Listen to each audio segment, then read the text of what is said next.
Avant l'heure, c'est pas l'heure.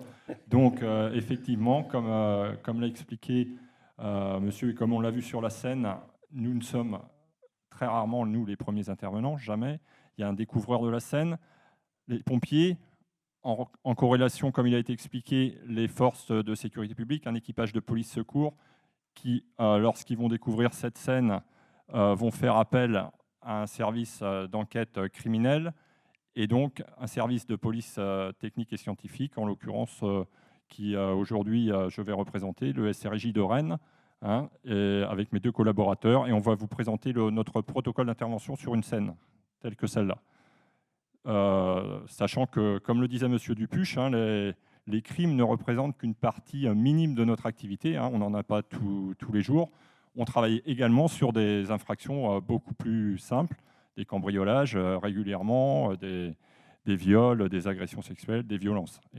Voilà. Donc, à notre arrivée sur les lieux, donc, la première étape, ça va être la prise en compte de la scène d'infraction. C'est-à-dire que le binôme PTS est accompagné d'un ou plusieurs enquêteurs OPJ, pendant que les personnels PTS s'équipent de combinaisons, charlottes, gants, surchaussures pour ne pas polluer la scène. Les enquêteurs vont commencer le recueil d'informations auprès de l'équipage de sécurité publique qui est resté sur place pour sécuriser les lieux. Qui a découvert la scène? À quelle heure? Comment étaient les lieux? La porte était-elle ouverte? Y a-t-il des traces d'effraction? Toutes les informations qui vont être nécessaires pour l'enquête et pour aussi discriminer d'éventuelles traces qui peuvent avoir été laissées par les premiers intervenants. On a vu que la dame, elle s'est penchée sur le corps, elle peut avoir touché à des choses, bousculé à des affaires avec ses pieds. Donc tout ça, ça va être noté. Pendant ce temps-là, donc l'équipe PTS revêt les équipements de protection individuelle, hein, donc les gants en double exemplaire, la combinaison, masque, charlotte.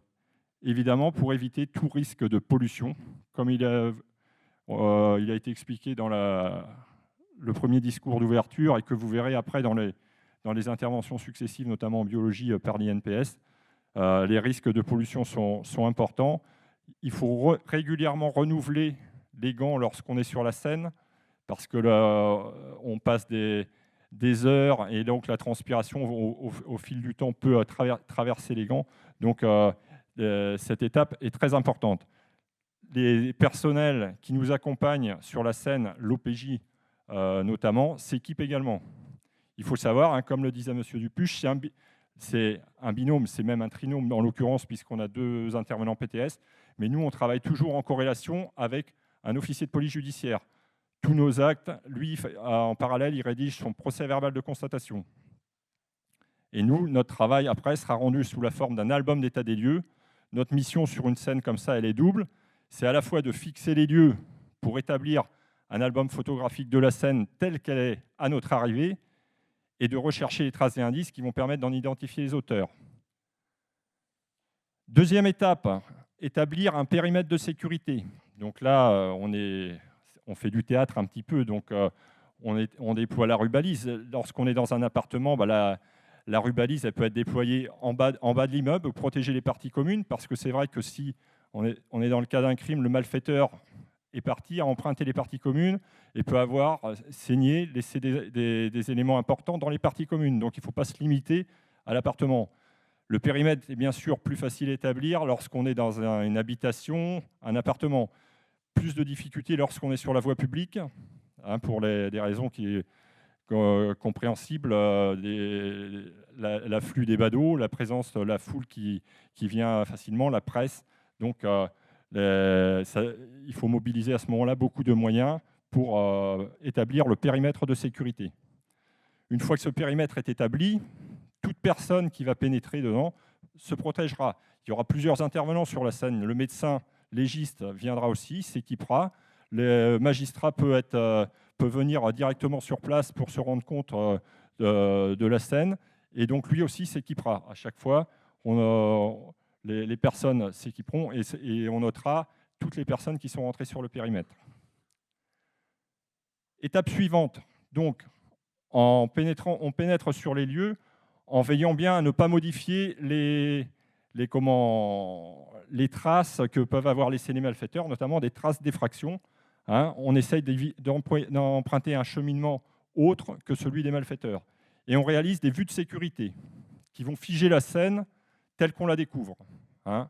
Voilà, ces vues, ça va être celles à notre arrivée. Vous avez pu voir, hein, avec le petit scénario qui a été mis en place, que ce n'est pas forcément la scène telle qu'elle a été découverte au départ. Hein, vous verrez là au fil de nos investigations qu'il y a des éléments. La personne qui découvre, il suffit qu'elle ait donné un coup de pied dans un étui et on va le retrouver à un autre endroit. Ça peut avoir des conséquences sur la compréhension de ce qui s'est passé. Une fois que les vues de sécurité ont été réalisées, on va procéder à la recherche d'indices et on va matérialiser l'emplacement avec des cavaliers. Donc, on progresse sur la scène. Vous voyez que mon collaborateur progresse accroupi pour essayer de voir à toutes les hauteurs les éléments qui peuvent intéresser la scène. Et à chaque fois, il matérialise l'emplacement de cet élément à l'aide d'un cavalier, hein, sur lequel figure un test millimétrique. Pour l'instant, on n'a touché à rien du tout, hein, sur la scène. Hein. Donc il fait sa progression. Alors bien sûr, il y a des éléments qui tout de suite vont attirer l'attention et on sait qu'ils vont avoir un lien. L'arme à feu, un étui percuté. Sur la scène, des fois, il y a des choses qui ne nous présentent pas d'intérêt forcément dès le départ. Et il s'avère après au cours de l'enquête que c'était important. Donc on ne peut pas disposer des cavaliers partout. Il faut que après notre album soit lisible. Mais néanmoins, on fait un examen complet.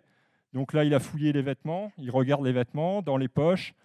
Il va regarder les tiroirs de meubles, s'il y a des gouttes de sang sous la table. Il explore avec sa lampe à la recherche de tout ce qui pourrait être intéressant.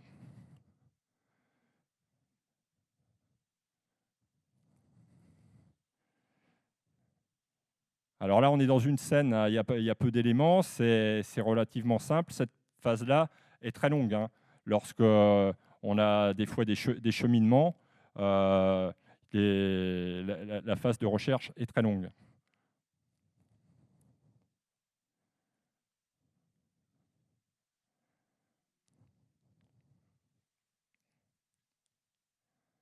Donc pendant cette phase de recherche, on peut commencer à procéder. Le photographe qui, lui, est moins sollicité, peut commencer à faire un schéma des lieux, un plan, parce qu'on réalisera aussi un plan des lieux avec la cotation, les cotes pour chaque indice.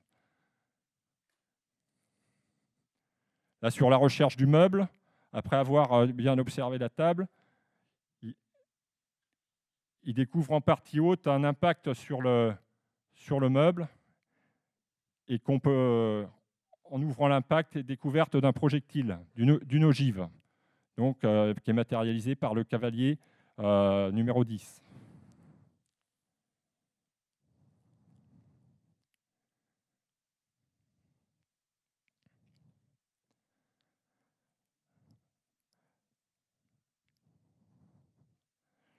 Lorsque cette phase, les cavaliers ont été disposés sur la scène,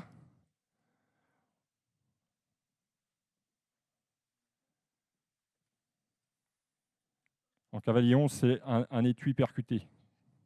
Lorsque tous les cavaliers ont été disposés sur la scène, le photographe reprend des vues photographiques sur lesquelles figurent les cavaliers.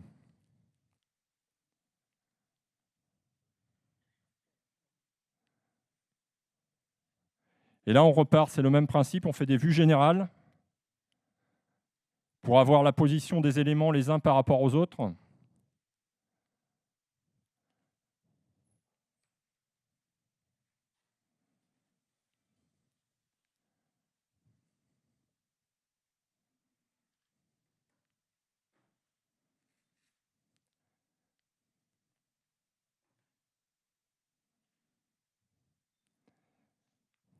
Et ensuite, on passe à des vues rapprochées et des vues de détail de chaque élément. Pour l'instant, je vous rappelle, on n'a touché à rien du tout. On a simplement matérialisé des emplacements.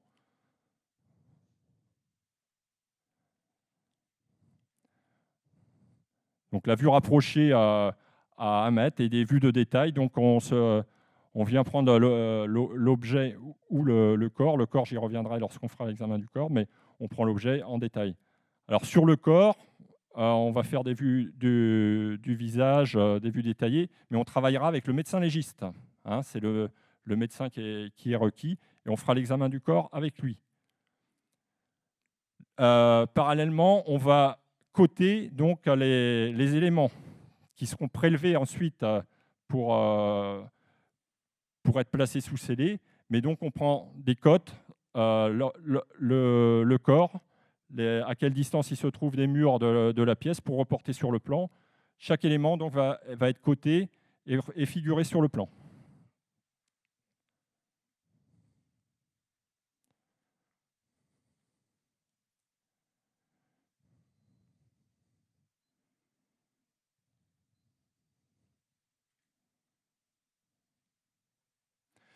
Non, on va pas détailler sur chaque objet, mais la démarche est expliquée, donc à la vue rapprochée et vue de détail. On va passer à l'examen du corps. Alors, comme je vous le dis, ça se fait avec le médecin légiste.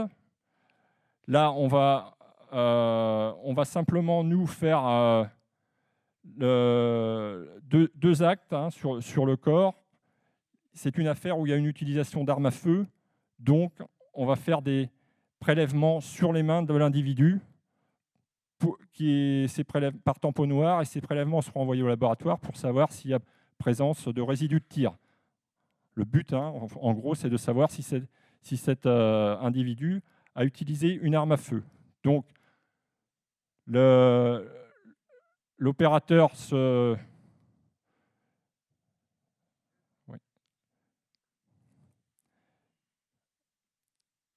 à l'aide d'un tamponnoir, c'est un cylindre qui supporte de l'adhésif. On tamponne la surface de la main de l'individu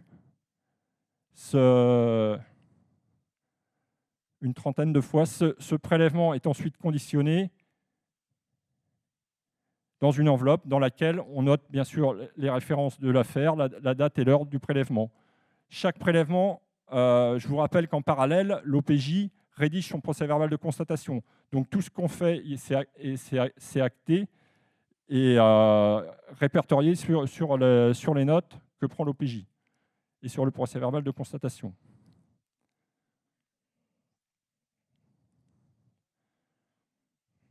Donc pendant que Paul effectue le prélèvement, Héloïse a rempli la feuille sur laquelle elle a noté les mains droite, main gauche, et le tamponnoir est conditionné dans cette enveloppe. Seconde opération qu'on va effectuer sur le corps, on va protéger les mains pour une exploitation. Alors, deux possibilités. Soit on parle là des prélèvements, l'examen des mains et les prélèvements sous ingots, sous les ongles. Il peut y avoir, on peut penser qu'il y ait eu une bagarre, il peut y avoir des fragments de peau sous les ongles de la victime. Ils peuvent être réalisés sur place par le médecin légiste, ou alors on décide de protéger les mains et cette opération sera réalisée à l'autopsie. Là, on vous fait figurer le cas où on protège les mains, donc à l'aide de papier craft, et qu'on sert après pour cette enveloppe sera enlevée à l'autopsie pour l'exploitation. Donc l'examen du corps, hein, je vous rappelle, qui prend une longue période avec le médecin. Donc ce que fait le médecin, donc examen externe, on décrit les plaies qu'on voit, et ensuite on enlève tous les vêtements, examen, on retourne le corps, description des plaies, etc. Et nous, à chaque fois, on fait des photos sur ces indications. Nous allons passer à la phase suivante, qui va être le prélèvement des indices.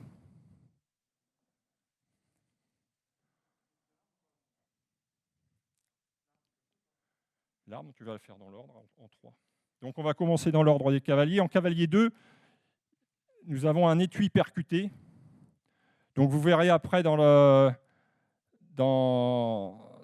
les interventions des gens de l'INPS, quelles peuvent être les exploitations qui sont faites sur l'étui, hein, bien sûr, comme ils l'ont dit, hein, à la fois des traces papillaires, biologiques, et puis la balistique avec les marques de percussion.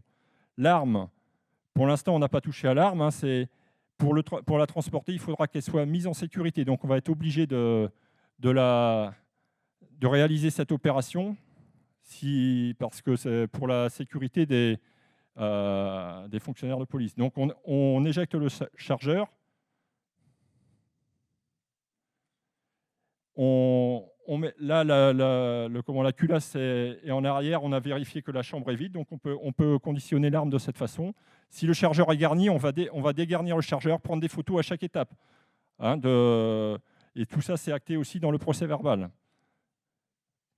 Prise de vue photographique du chargeur et des balles qu'il contenait. Si bien sûr il y avait une cartouche d'engagé, on le signale dans le procès verbal et ça figurera également sur nos photos. Conditionnement dans du craft, là c'est pareil, hein, l'exploitation derrière, ça va être de la bio, des traces papillaires et de la balistique.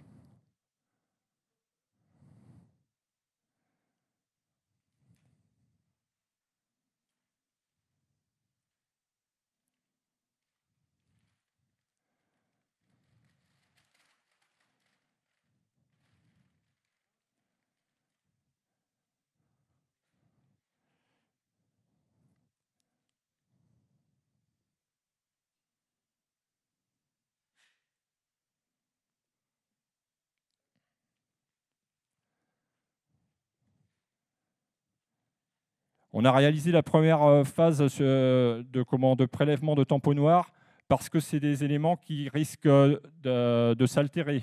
En fait, on priorise les prélèvements en faisant en premier ceux qui risquent de plus s'altérer. Donc là, on continue le prélèvement et le conditionnement des indices. L'étui conditionné dans du craft, hein, l'étui percuté qui était en cavalier 11.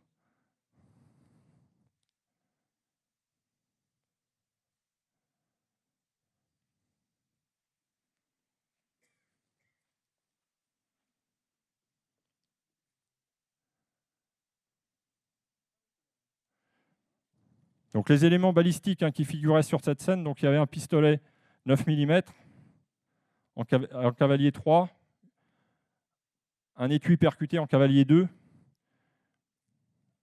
En cavalier 11, il y avait un étui de 7,65 et en cavalier 10, une ogive de 9 mm.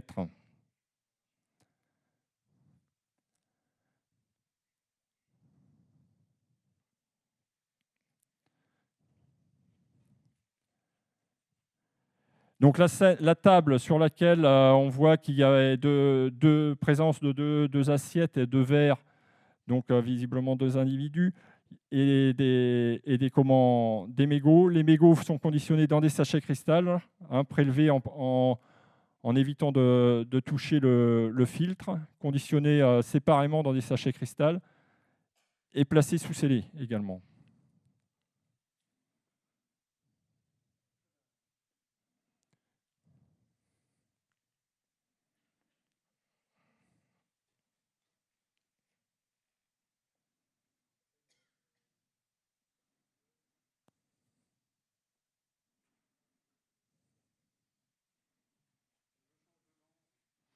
Bon, comme précise Paul, hein, on n'a pas fait, mais on doit changer de gants sur chaque prélèvement. Hein.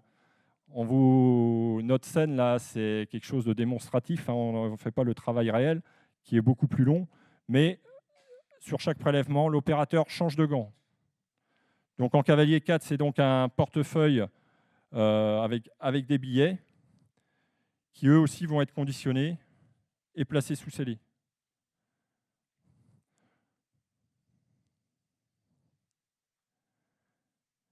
Donc, voilà pour ce qui est du placement sous scellé. La règle étant pour la biologie, c'est de conditionner dans des supports respirants pour éviter le pourrissement et que ce soit exploitable après en laboratoire. On va faire une démonstration d'écouvillonnage sur un des verres. Alors, les objets sont sont la plupart du temps placés sous scellé sur la scène d'infraction et exploités par la suite. Mais il est possible aussi de réaliser les écouvillons sur place, hein. Donc l'écouvillonnage, l'opérateur prend un écouvillon stérile qu'il imbibe de sérum physiologique et donc qui frotte les surfaces qui ont été en contact avec l'individu. Donc sur un verre, ça va être le bord du verre. Comme l'expliquait M. Dupuche, il y a aussi des traces de contact qui peuvent être laissées par simple position de la main, hein. Il parlait le fait de toucher l'arme, de poser la main sur un meuble, sur l'entrée de la maison, sur la porte d'entrée. On peut faire des écouvillons qui seront à l'aveugle. Il n'y aura pas de traces de liquide physiologique riche, de sang, mais des traces d'ADN de contact, qu'on appelle d'ADN de contact. Donc les écouvillons sont référencés. On référence sur le tube l'endroit où on l'a pris et placé sous scellé également.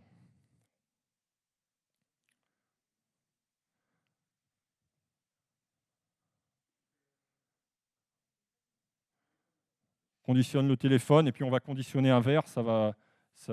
Après, c'est la même chose. Donc le téléphone, c'est pareil, est conditionné. Il peut faire l'objet de recherche de traces, hein, avant l'exploitation de tout le contenu, de traces et de biologie.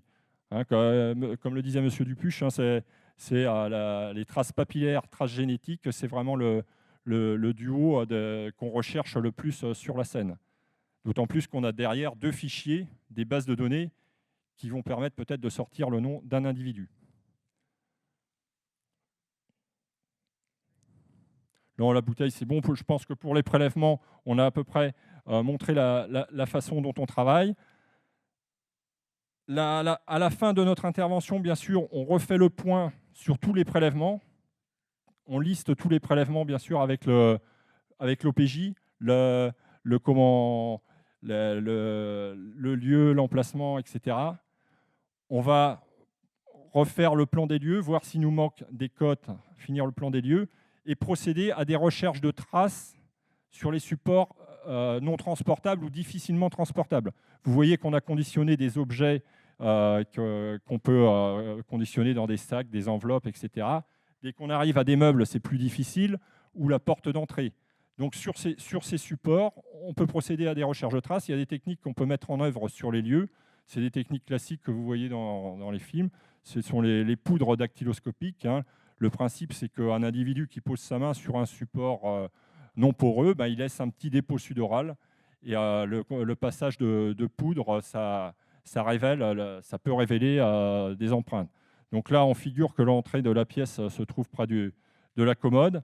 Et donc, on peut procéder à des recherches de traces sur la porte d'entrée. Cette opération est faite à la fin parce que ça pollue la scène. Il faut que tous les prélèvements pour la bio aient été faits dans un premier temps.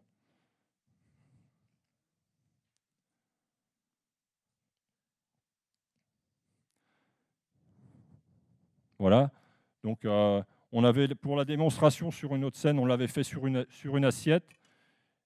C'est pas celle-là. Donc voilà, hein, sur les supports, on travaille sur les contrastes de couleurs. Si le support est blanc, on travaille avec des poudres noires et inversement, sur les contrastes de couleurs. Et après, soit on transfère ou on fait des macrophotographies. Sur l'exploitation donc, de tous les scellés qu'on a fait, nous, on a l'aptitude de faire les traces papillaires de A jusqu'à Z. C'est-à-dire on peut faire des recherches de traces à l'aide de techniques qui peuvent être mises en œuvre sur la scène, comme on le montre avec la poudre, mais aussi au service au cyanoacrylate sur les supports non poreux ou l'anhydrine sur les supports poreux. Et on a accès à la base de données FAED pour rechercher les auteurs, s'ils ont été signalisés. Tout ce qui concerne la biologie, les objets ou les écouvillons sont adressés au laboratoire sur réquisition de l'OPJ ou sur ordonnance du magistrat instructeur.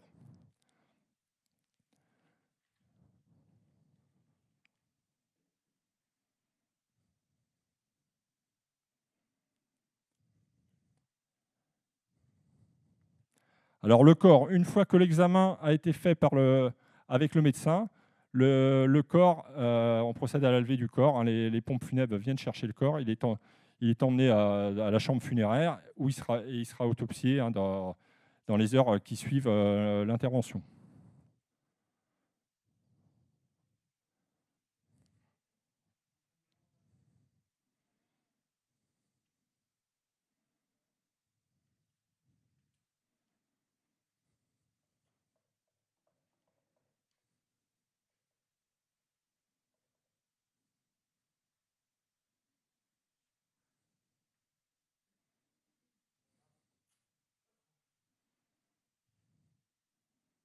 Alors la difficulté, je vous ai dit, des fois les scènes sur la voie publique, c'est pas simple, mais parfois aussi c'est des scènes très exiguës dans des studios ou des espaces très réduits.